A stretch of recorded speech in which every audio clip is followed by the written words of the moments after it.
तो मेरे साथ दोनों हाथ उठाइए। इस बार हिमाचल में रिवाज बदलने के संकल्प की मुट्ठी बींचिए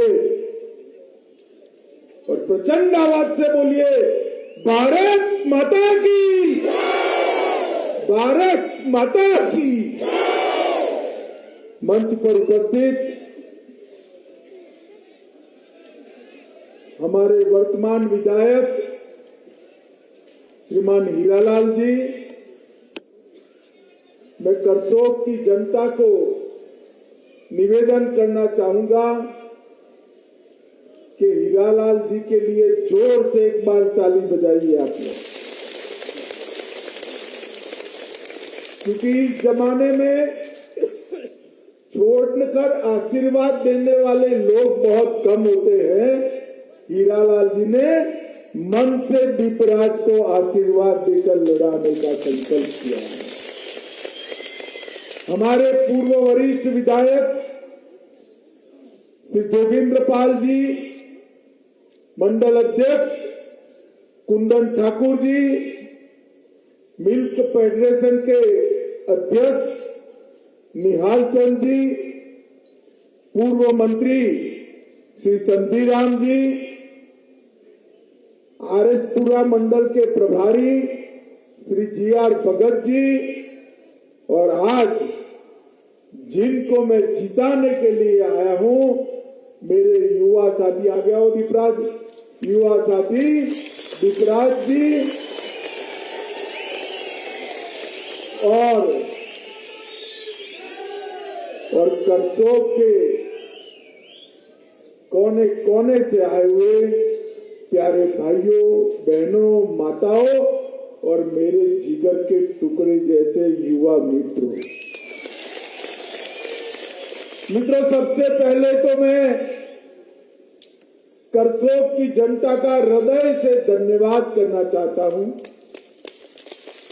हेलीपैड से जब से निकला हूं तो यहां आया हूं, तब तक हर जगह मुंड ही मुंड दिखाई पड़ते हैं, कोई जगह खाली नहीं दिखाई पड़ती। यहां पर भी तीसरी मंजिल पर, दूसरी मंजिल पर, पहली मंजिल पर, रोड पर, मैदान में, हर जगह लोग ही लोग भरे पड़े। एक सभा का माहौल ही मुझे कहता है, भाई अमित, काहे को भाषण कर ऊर्जा कर व्यय कर रहे हो, दीपराज जीतने ही वाला है, चिंता मत करो।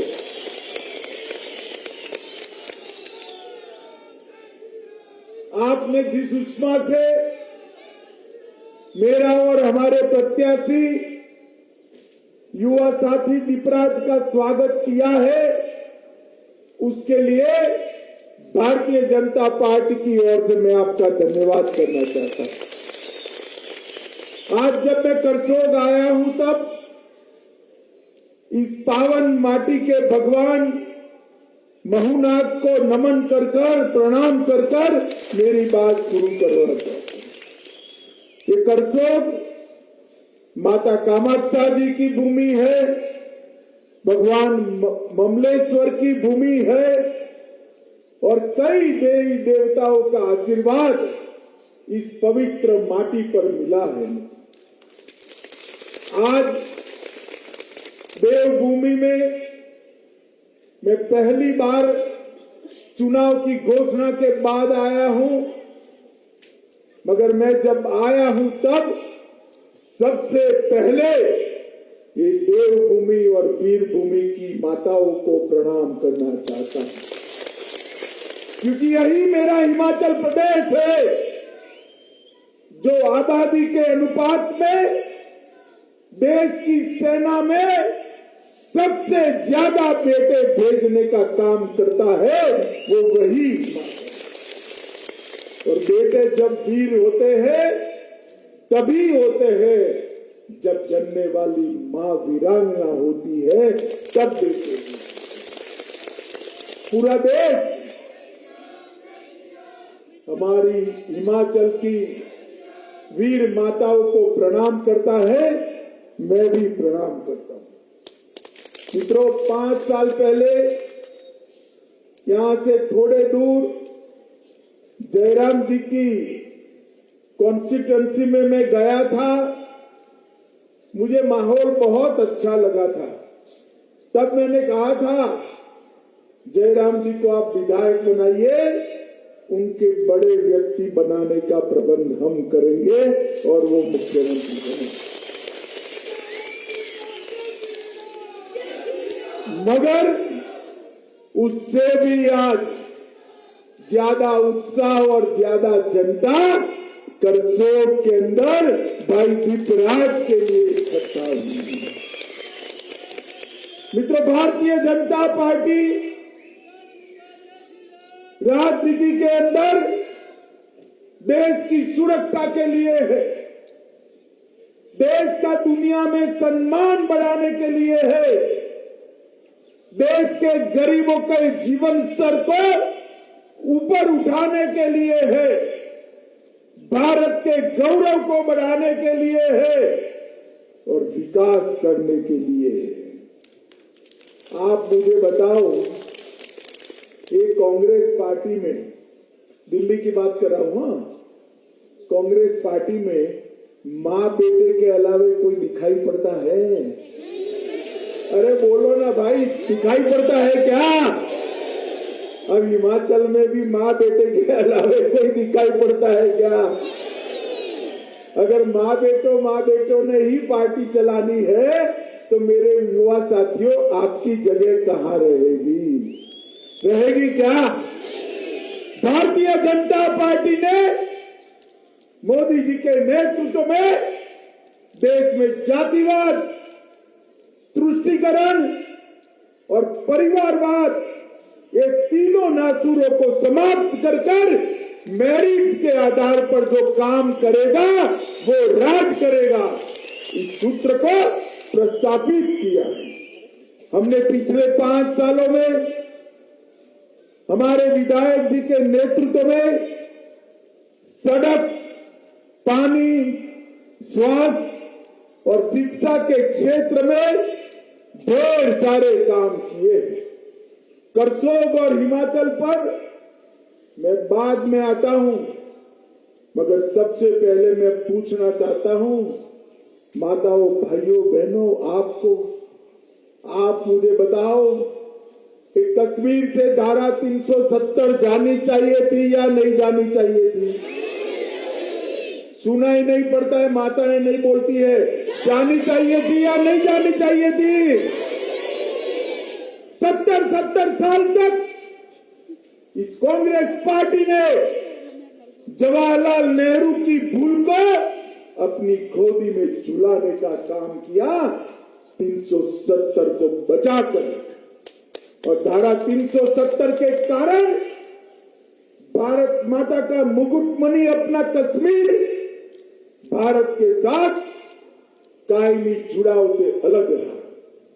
मोदी जी को आप लोगों ने दूसरी बार प्रधानमंत्री बनाया। हिमाचल की सारी सीटें 2019 में फिर से मोदी जी की झोली में डाल दी और 5 अगस्त 2019 को मोदी जी ने धारा 370 और 35 से दोनों को उखाड़ कर फेंक दिया। मित्रों, फेंक। और संसद में कहते थे, खड़े होकर संसद में भाषण करते थे कि खून की नदियां बह जाएगी। खून की नदियां छोड़ो, किसी की कंकर चलाने की भी हिम्मत नहीं हुई भाई, कंकर चलाने की भी हिम्मत नहीं। और आज अपना कश्मीर भारत माता का मुकुटमणि बनकर पूरे विश्व में विकास के रास्ते पर चल पड़ा है, लोकतंत्र के रास्ते पर चल पड़ा है। आप मुझे बताओ, आतंकवाद पर नकेल कसनी चाहिए या नहीं कसनी चाहिए? जोर से बोले, कसनी चाहिए या नहीं कसनी चाहिए? सोनिया मनमोहन की सरकार 10 साल चली। 10 साल तक ये पाकिस्तान से आलिया, मालिया, जमालिया घुस कर आते थे, हमारे जवानों के सर काट कर ले जाते थे। दिल्ली के दरबार में किसी की हिम्मत नहीं थी मुंह से एक शब्द बोले। क्योंकि वो वोट बैंक की राजनीति करते हैं। मोदी जी की सरकार आई, उड़ी पर हमला हुआ, पुलवामा पर हमला हुआ, पाकिस्तान को मालूम नहीं था यहां सरकार बदल गई है, ये कांग्रेस की सरकार नहीं है, भारतीय जनता पार्टी की। और मौनी बाबा मनमोहन सिंह प्रधानमंत्री नहीं है, नरेंद्र मोदी जी प्रधानमंत्री है। 10 ही दिन में सर्जिकल स्ट्राइक और एयर स्ट्राइक कर पाकिस्तान के घर में घुसकर करारा जवाब देने का काम देश के प्रधानमंत्री ने किया। और मित्रों, आज पूरी दुनिया में ये संदेश चला गया है कि भारत की सीमा और भारत की सेना इसके साथ छेड़खानी नहीं करते, वरना जवाब मिलता है, जवाब मिलता है। मित्र, मोदी जी ने देश को सुरक्षित करने का काम किया। ये मेरा हिमाचल प्रदेश सबसे ज्यादा सेना के जवानों को भेजने वाला प्रदेश, 40-40 साल से सेना के जवान 1 रैंक 1 पेंशन की मांग करते थे, एक कांग्रेसी नहीं देती थी। मोदी जी 2014 में प्रधानमंत्री बनने के साथ ही 1 रैंक 1 पेंशन का 40 साल पुराना मसला समाप्त कर दिया। क्योंकि मोदी जी मानते हैं, भारतीय जनता पार्टी मानती है कि जो अपने प्राणों को न्यौछावर कर सीमाओं की सुरक्षा करते हैं, वो जवानों के परिवार को खुशहाल रखने का काम देश की सरकार का है। मित्रों, 40,000 करोड़ रुपया आज तक 1 रैंक 1 पेंशन में भारत सरकार ने रिटायर्ड जवानों के बैंक अकाउंट में सीधा पहुंचाने का काम किया। पहले भी कई बार महामारी आई, ढेर सारी महामारी आई, मगर वैक्सीन लगाने में तो 10-10 साल लग जाते थे भाई। कोरोना आया, यहां हाथ ऊपर करिए तो किसको वैक्सीनेशन हो गया, जरा हाथ ऊपर करिए तो भाई, सबका हो गया ना? किसी को 25 पैसा भी देना पड़ा है क्या? जरा जोर से बोलो भाई, देना पड़ा है? सरकार ने कॉफी पिलाकर वैक्सीन लगाया ना? लगाया है नहीं लगाया? 130 करोड़ लोगों को टेक्नोलॉजी के आधार पर दोनों वैक्सीन और तीसरा बूस्टर डोज भी नरेंद्र मोदी जी ने पहुंचाकर देश को सुरक्षित करने का काम किया है, कोरोना से बचाने का। और इसके साथ साथ कोरोना के वक्त छोटे छोटे काम करने वाले, रिक्शा वाले, ठेले वाले, मजदूरी करने वाले, सेब के खेतों में मजदूरी करने वाले मेरे भाई, दिहाड़ी ही बंद हो गई, लॉकडाउन लग गया, क्या खाएंगे?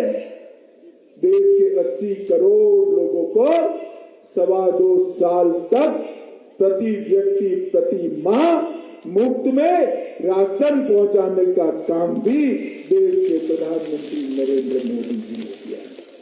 मित्रों, 80 करोड़ लोगों को राशन पहुंचाने वाली एकमात्र दुनिया में अगर कोई सरकार है तो भारतीय जनता पार्टी की नरेंद्र मोदी सरकार है। मित्रों, ये कांग्रेस हमेशा आंबेडकर जी का नाम देती है, मगर आंबेडकर जी को पूरा जीवन परेशान करने का काम एक कांग्रेस पार्टी ने किया। भारतीय जनता पार्टी ने 14 अप्रैल को राष्ट्रीय समरसता दिन बनाया, 26 नवंबर को संविधान दिन बनाया, मऊ में, लंदन में, नागपुर में, दिल्ली में और मुंबई में आंबेडकर जी का स्मारक बनाने का काम भारतीय जनता पार्टी की सरकार ने किया। मित्रों, कांग्रेस पार्टी के लिए ये शिमला जो है ना, हमारा हिमाचल जो है ना, वो टूरिस्ट स्पॉट है, टूरिस्ट स्पॉट। घूमने चले आते हैं, नेहरू से लेकर राहुल बाबा तक सभी लोग। मोदी जी के लिए एक कर्म भूमि है, कर्म भूमि। इसलिए मोदी जी ने सरकारी प्रोजेक्ट को, केंद्र सरकार के प्रोजेक्ट में जो कांग्रेस ने 60% केंद्र सरकार के और 40% हिमाचल के, ऐसा रेशियो बनाया था। मोदी जी ने 90% केंद्र सरकार दे रही है और 10% हिमाचल दे रही है। इस प्रकार का रेशियो बनाया। एक डबल इंजन की सरकार ने मित्रों हिमाचल का विकास किया है। माताओं, भाइयों और बहनों, हिमाचल के क्षेत्र को विकसित प्रदेश बनाने के लिए यहाँ इतनी सारी माताएं बैठी हैं। मैं बताना चाहता हूं कि इस बार हमारे बजट में 20% हिस्सा माताओं को देने का काम हमारे मुख्यमंत्री जयराम ठाकुर जी ने किया है। बिलासपुर में एम्स बनाया है। भारत में चौथी ही वंदे भारत ट्रेन हिमाचल को देने का काम नरेंद्र मोदी जी ने किया है। रेणुका जी बांध परियोजना 200 मिलियन ऊर्जा इकाइयों का निर्माण करेगी। सोलन जिले के नालागढ़ में मेडिकल डिवाइस पार्क बनाया है। ऊना जिले में बल्क ड्रग का पार्क बनाने का काम किया है। और मित्रों, जहां तक यहां का सवाल है, बहना से पेयजल योजना शुरू की है। चुराग क्षेत्र और बक्सार में बीडीओ का कार्यालय और तहसील बनाया है। करसोग में बाईपास रोड का निर्माण किया है। आसला में सीएचसी शुरू किया है। मंडी से होते हुए कीरतपुर से मनाली 4 लेन रोड बनाने का काम किया है।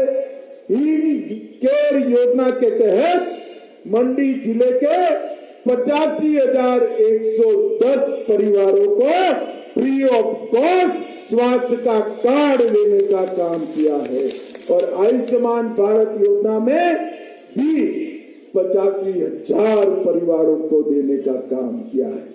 जल जीवन मिशन के तहत इतनी ऊंची पहाड़ियों में 1,37,186 घरों में नल से जल पहुंचाने का काम ये भारतीय जनता पार्टी की जयराम ठाकुर की सरकार ने किया है। और 11 से 91 करोड़ रुपए का मार्ग बनाने का काम भी भारतीय जनता पार्टी की सरकार ने किया है। मित्रों, आप मुझे सब बताइए, आप किसी को लगता था कि राम मंदिर हम अपने समय में देख पाएंगे? लगता था क्या?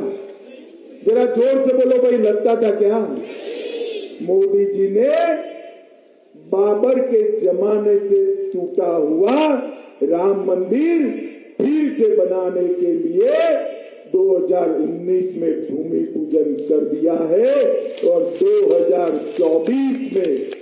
2024 में वहां आकाश को छूने वाला राम मंदिर हम सब देख पाएंगे।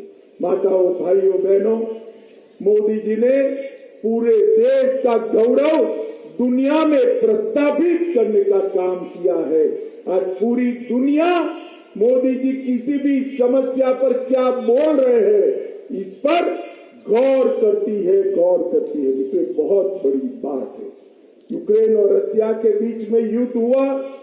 लगभग अपने 35,000 से ज्यादा लोग वहां फंसे हुए थे।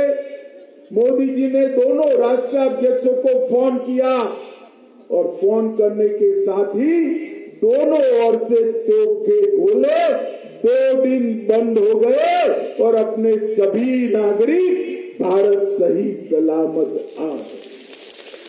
इतने प्रभावशाली व्यक्ति इतना प्रभावशाली प्रधानमंत्री बहुत समय के बाद मिला है। और हिमाचल वालों, मैं दूसरी बात कहना चाहता हूं। हमारे गुजरात में पूछते हैं कि भाई मोदी जी कहां से हैं? मैं भी गुजरात से आता हूं, मोदी जी भी गुजरात से आते हैं। मगर जब पूछते हैं तो आधे लोग कहते हैं हिमाचल से आते हैं और आधे लोग कहते हैं गुजरात से आते हैं। मोदी जी ने हिमाचल को अपनी कर्मभूमि माना है। यहाँ वो संगठन का काम करते थे, तब से लेकर आज तक पूरा विकास दिन दूनी रात चौगुनी गति से हो, इस प्रकार से करने का काम किया है। ये कांग्रेस वाले, उनके पास कोई एजेंडा नहीं, एक ही एजेंडा है, रिवाज है, रिवाज है, रिवाज है। राहुल बाबा, रिवाज काम में आने वाला नहीं है। उत्तराखंड के पहाड़ ने रिवाज तोड़ा है, इस बार हिमाचल भी रिवाज तोड़ने वाला है। ये हरी टोपी लाल टोपी की बात करते हैं। करसोग के भाइयों बहनों, मैं कहने आया हूं, आज से हरी टोपी भी भाजपा की है, लाल टोपी भी भाजपा की है। ये ऊपरी हिमाचल, नीचे का हिमाचल, ऐसी बात करते हैं। मैं आज हिमाचल वासियों को कहने आया हूं, ऊपरी हिमाचल भी भाजपा के साथ है, नीचे का हिमाचल भी भाजपा के। भारतीय जनता पार्टी हिमाचल में मोदी जी के नेतृत्व में, जयराम भाई के नेतृत्व में प्रचंड बहुमत के साथ फिर से एक बार सरकार बनाने जा रही है। मगर करसोग वालों, मैं यहां आया हूं, करसोग से हमारे भाई का एक कमल का फूल मोदी जी की झोली में डाल दीजिए। डालोगे क्या? अरे सुनाई नहीं पड़ता भाई, डालोगे क्या? कमल फूल के निशान पर बटन दबाओगे? मोदी जी के हाथ मजबूत करोगे? हमारे प्रत्याशी को विधायक बनाओगे? जयराम ठाकुर के हाथ मजबूत करोगे? तो मेरे साथ दोनों हाथ उठाइए, उठाइए दोनों हाथ, विजय के संकल्प की मुट्ठी बींचकर प्रचंड आवाज से बोलिए, भारत माता की, भारत माता की, भारत माता की, वंदे वंदे वंदे। नमस्कार, मैं हूं मानक गुप्ता। अगर आपको हमारा ये वीडियो पसंद आया हो तो इसे लाइक और शेयर जरूर करें, और हां, हमें सब्सक्राइब और फॉलो करना ना भूलें ताकि आप देश और दुनिया की कोई खबर मिस ना करें। तो जुड़े रहिए हमारे साथ और देखते रहिए News 24।